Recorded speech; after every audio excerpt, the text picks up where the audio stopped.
everybody? Wow, that was a lot of fun. Glad that you guys are here today. Week 2 of a series called Defining Moments. And the idea behind this series is that there are moments in life that we could say define us, right? You can look back to different moments in your life, different points in your life, different things that happened in your life, and you look back, and because of that incident, because of that moment, because of that revelation, something that happened to you in your life, you look back and say, that was a defining moment, and from this point forward, or from that point forward, I'm going to be different, I'm changed, I'm not the same as I was. That was a defining moment for me. You can look back in your life, and you can probably think of many of those. Well, what we're going to do over the next few weeks here is we are looking at the book of Mark, second book of the New Testament, all about Jesus' life, most likely written by a guy named John Mark. Throw you off a little bit. Written from Peter, one of Jesus' most famous disciples' perspective. And in this story, in Mark's version of Jesus' life, we get some incredible life-defining moments for people who were going one direction, who kind of had one life, and then all of a sudden, Jesus encounters them. They have an encounter with Jesus, and everything changes. Everything is different. And my hope, my prayer for us in this series is that maybe we could have some encounters with Jesus. Maybe you could have some encounters with Jesus that would leave you with a life-defining moment where you say, I was going one direction, or I was thinking things one way, and now all of a sudden, everything is different for me. That's my prayer. Now today, we are going to be looking at one of my favorite stories from the book of Mark. Really one of my favorite stories from the Bible, because Jesus is about to encounter one guy, and this is a really famous story, famous because of what Jesus does for this one individual, but really this affects lots and lots and lots of people. Now, to this point in his life, or in his ministry rather, Jesus has been going from village to village, from town to town. He's a preacher, and so he's preaching the kingdom of God, the good news of God to everybody, telling them things, and man, they're loving it. Because some of the things that he said is so different than the things that the other religious leaders have said, and so they're just eating this up, and then he would go from village to village, but he was also healing people, and so these crowds of people were coming to him with the sick people, with their nephew that broke a leg, different things that were happening, and they would just kind of plop them down before Jesus, and he would fix it, and Jesus would. And so at this point in time, what's happening is that the crowds of people that are gathering to listen to Jesus and be around Jesus have grown exponentially. But Jesus' critics have also grown exponentially. Now, we're going to kind of set the stage with what's happening at this scene. Jesus is right up against this lake, and this huge crowd of people is coming to him. And he begins to teach them, and he begins to heal some people. And then all of a sudden, these critics over here to this side, they're always on this side. I don't know what's wrong with you guys. But they begin heckling him. Please don't do that. Heckling's already over for the morning. They begin heckling Jesus, and then Jesus begins healing more people. And all of a sudden, Jesus is just exhausted. Because while he's 100% God, he's also 100% person. He's got a human body, and he felt tired the way that we feel tired sometimes. And I can tell you that when you get finished speaking this many words all at once, you're exhausted when you get home. And so Jesus has been exhausted to this point. He's been using a lot of words, and we know this weird thing that happened to Jesus. Whenever he would heal somebody, we learned from another story that power would go out of him. That was weird, right? Because you'd think he'd got like 100% power. But we know at this point that Jesus is exhausted. You know how we know that Jesus is exhausted? Because he fell asleep on a fishing boat, an old wooden fishing boat, in the middle of a storm. I can't even fall asleep in like an air-conditioned car. Jesus fell asleep on a fishing boat in the middle of a storm. And we don't know this from Mark's version of the story, but we know this from Luke's version of the story, that the other disciples, some of these guys are professional fishermen, right? They're out rowing across this lake, and all of a sudden there's this really strong headwind. They're not getting anywhere, and Jesus has gone to sleep in this boat. Now, I want you to kind of imagine what this would be like. Let's pretend that you worked at a company, and you sold guitars. And your boss calls you at 10 o'clock one night. And he says, we have a huge guitar order to come in. It's going to take all hands on deck. Every single one of us are going to have to be here working on this. And you get there, and you're prepared to pull an all-nighter. And the boss says, all right, here's what you got to do. Get it all set. Now I'm going to go up to the office and take a nap. How would that make you feel? Not good, right? You do it because it was your boss, but you have this frustrated attitude. You're already working all night. Well, that's kind of where the disciples are. They're thinking to themselves, we're out here struggling with this all night, and Jesus is asleep in this boat. And so they wake him up frustrated, and they say, what are you doing? Do you not care that we're all going to die? And Jesus, you guys probably have heard this story. He talks to the storm and tells it to stop, and everything calms down. The disciples are like, we should have asked earlier. Why, And so they get going. They get to the other side of the lake, and that's where our story picks up today. Mark chapter 5, verse 1. It says this. They went across the lake to the region of the Gerasenes. Now, I need you to understand a little bit about this region. Jesus has just gone from a heavily Jewish populated community where there were synagogues everywhere, where there were religious people that were following him because they believed in the God of the Old Testament and they thought Jesus was a prophet or a teacher. And everybody kind of, even if they didn't do it right, they believed in the Old Testament law. Now, Jesus has sailed to the other side of town, the other side of the tracks, where people did not believe that. These people, this was a pagan community. There was a vague religious sense. There was a vague spirituality about them. They knew of the God of the Bible, but they didn't know him in the way that other people knew him. And so he's gone to a very, very different region altogether. And then you would think that when Jesus got there, remember how I told you he was exhausted, right? He was tired. You would think that he woke up from his nap in the middle of the night on a wooden fishing boat. You would think that this would be like he's going there to get like a spa day, right? Like there would be somebody there to massage, give Jesus a massage, maybe hand him a drink with an umbrella in it or something right when he got there. But when he gets there, his big day off is this. When Jesus got out of the boat, a man with an impure spirit came from the tombs to meet him. Another way of putting that is a demon-possessed man came to meet Jesus right when he gets off the boat. So that's Jesus' big day off, demons. Now, here's the thing. This is going to seem a little weird, but I feel like we have to have this conversation because we believe that there are demons. We believe that there is a being called Satan, who we would say is kind of the boss of, your boss is with Satan, the real Satan is the boss of the demons. And this weird thing happens. We learn from like Ezekiel and Isaiah in the Old Testament that there was this battle in heaven that happened where Satan or Lucifer led this army of fallen angels against God because they wanted to be God, even though that they were created to worship God and to give God glory. They said, you know what, we want some of that glory. And so they led this kind of battle against God, which really isn't a good idea. And they end up getting kicked out of heaven, and now they find themselves in this spiritual realm on earth. And I know this sounds weird, and I don't want to scare anybody this morning, but I think we need to be aware of this, that this is a very real thing, and that there's a very real spiritual warfare that happens still to this day. And here's the thing, like, we're kind of made up of three parts. Like, we have a mind, and we have a body, and we have a soul, right? And like when things start to go wrong with the mind, we're learning. We haven't got there yet, but we're learning how to fix that. There's therapy, there's counseling, there's certain types of medicine sometimes that are necessary. And so when things begin to go wrong with our mind, we're learning how to fix that, right?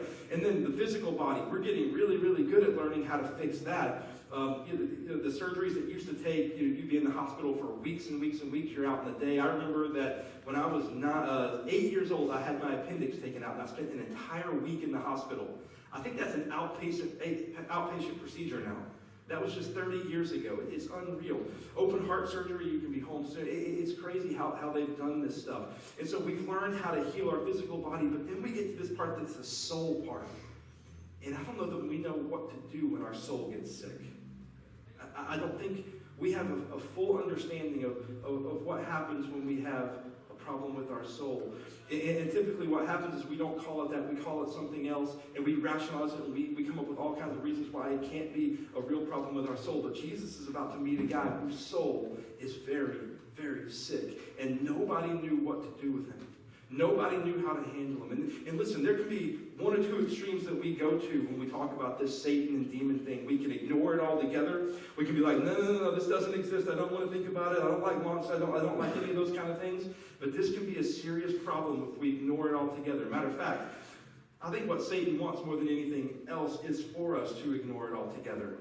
Because then he doesn't have to even think about it, doesn't have to worry about it. But then there's this other extreme that we can go to where it's kind of like, you know what, everything is Satan's fault. My kid's acting up, Satan. right? Didn't get that parking spot at the mall, Satan, and everything becomes Satan's fault. But the reality is somewhere in the middle, we need to understand that there is a spiritual battle that happens, that there is a Satan, an enemy of yours, that is fighting for your soul, and he wants to, and he does, make people's soul sick. And Jesus is about to encounter this guy that's filled with, we learn, demons. Not just demons, but demons. Now listen to me. This is going to seem a little scary, but I have something that I need to show you. Now, don't put it up yet, because I need to warn you, but we actually have a picture of what one of these demons probably looked like. Scientists and scholars agree that this is most likely what one of these demons looked like. Now, I don't want to scare you. We won't be able to leave it up for very long, because you will run, but check this out. That's a cat in a Yankees bandana. One more time, just so that... Holy cow, that's a cat in a Yankees. Okay, turn the way. The people are starting to... Okay, there we go. I know, right? And I want to make light of this a little bit, but at the same time, I want you to understand that this enemy, it's real. This adversary is real, and there is a spiritual war going on. And Paul, who would come around a few years after Jesus, he would tell us, you need to know this enemy. You need to know that this enemy is real, because this enemy is fighting against you. And if you don't know what his tactics are, if you don't know what he's all about, he is going to be able to get to you. And so, according to Scripture, according to Paul, we learn that our enemy is a lot of things. We learn that number one, he's an accuser. He wants to put words in your head, and this leads to, when he begins to accuse you of things that you have done or haven't done, or tell you and fill your minds with things, it leads to a low self-esteem. It leads to a low God esteem. You don't view God very highly, but he is an accuser. He's your adversary. He's not your friend. Number two, he's the adversary. He wants to come at you. His goal is to destroy, which leads to number three. He is a destroyer. We learn from John and from Jesus in the book of John that the thief comes to steal, kill, and destroy. He wants to destroy your life. He wants to destroy your job. He wants to destroy your marriage, your relationships. And he's a deceiver. Number four, he's a deceiver.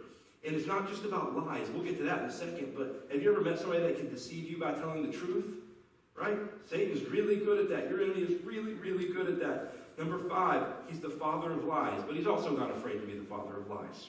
Number six, he's a tempter. He wants to put things in front of you that he knows you're going to struggle with, that he knows will bring you further away from God, that will destroy your intimacy with God. He's a murderer.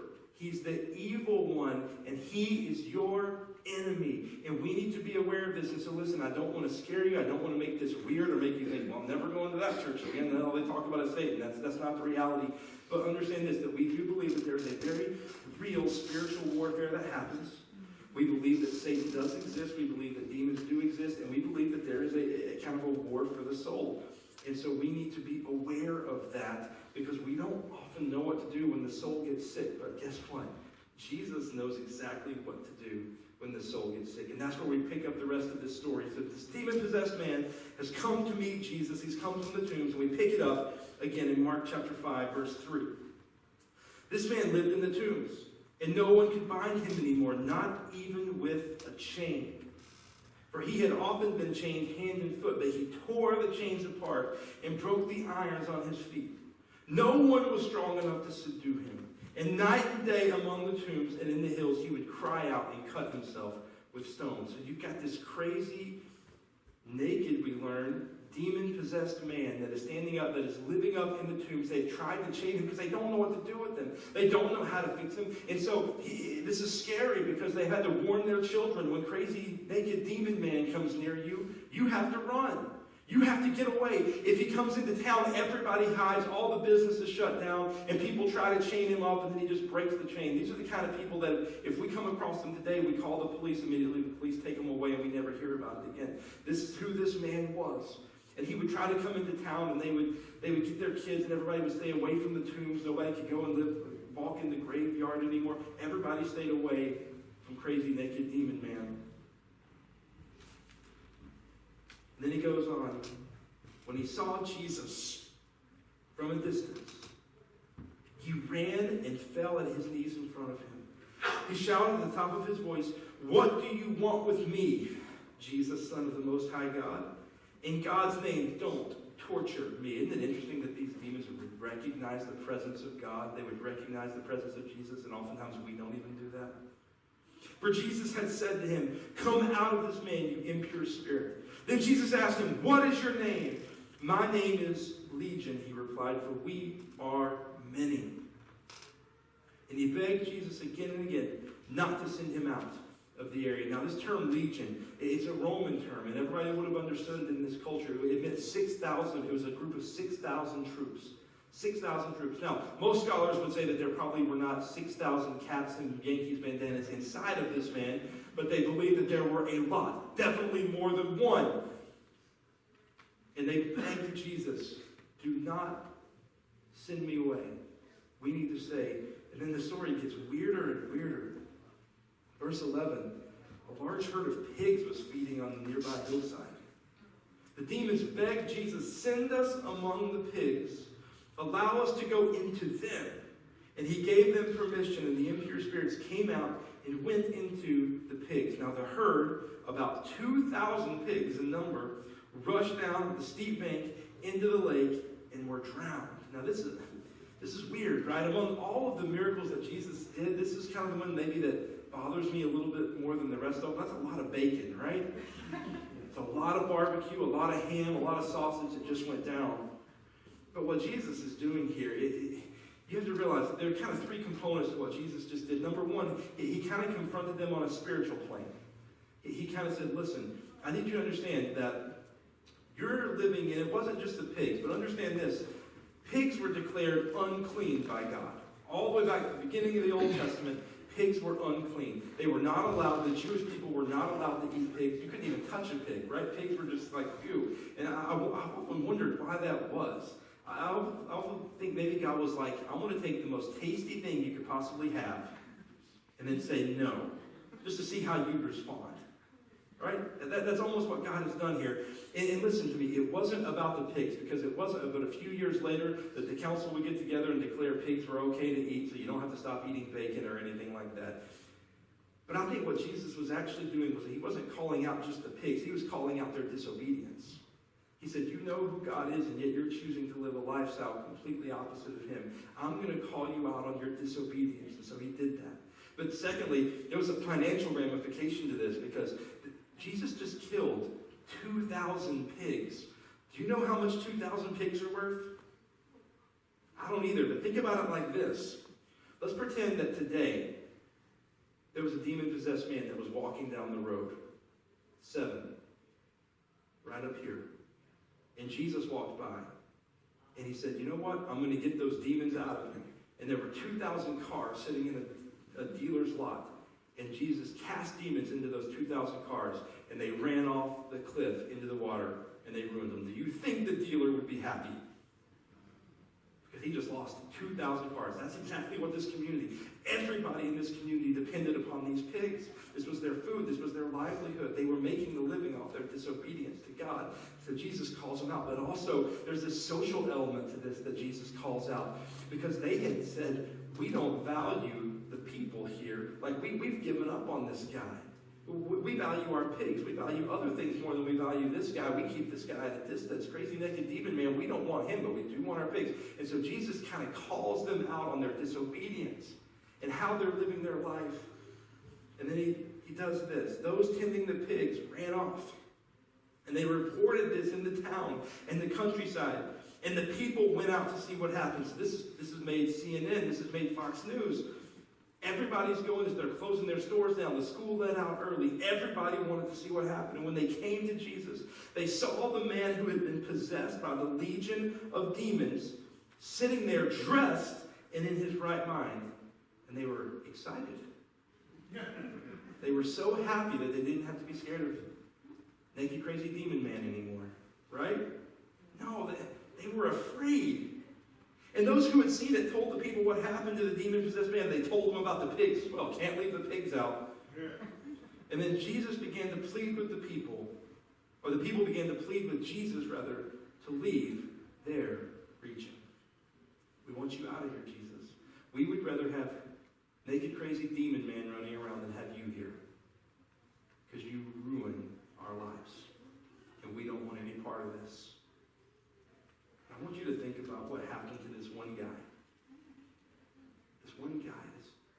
call him Naked Crazy Demon Man. Just makes sense. Don't know his name.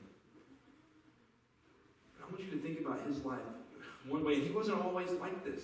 He had parents. He probably had siblings. But at some point in his life, he got sick in his soul. A demon, an impure spirit that we were talking about. And it caused him to go a different direction. And in one encounter with Jesus, changed his life forever. Forever. He was a person that couldn't even go into town. He had to live in a graveyard. And because of one encounter with Jesus, everything has changed. Listen, this is the best news. This is it. This is the hope for you. This is the hope for our community. This is the hope for our city. This is the hope for that family member of yours that you're so worried about, that doesn't make good decisions. This is that hope for your friends that are far from God. This is the hope because, listen, when people encounter Jesus, anything can happen. If people encounter Jesus, he can change their lives. It's going to be up on the screen any second. If people encounter Jesus, when people meet Jesus, see, it was my fault. Anything can happen. Anything can happen. That's the hope for this world. And then the story goes on. It ends like this. As Jesus was getting into the boat to leave, they told him to get out. The man who had been demon-possessed, what was his name? Crazy naked demon man. You got it. He begged to go with him. He's like, look, Jesus, I know you've got 12 disciples. I would make a good 13th. Right? We could get into the boat. We could do Bible study all day long. It's going to be fantastic. But Jesus did not let him. He said, instead, go home to your own people and tell them how much the Lord has done for you and how he has had mercy on you. I can see the guy's face. He's like, you want me to go back to those people?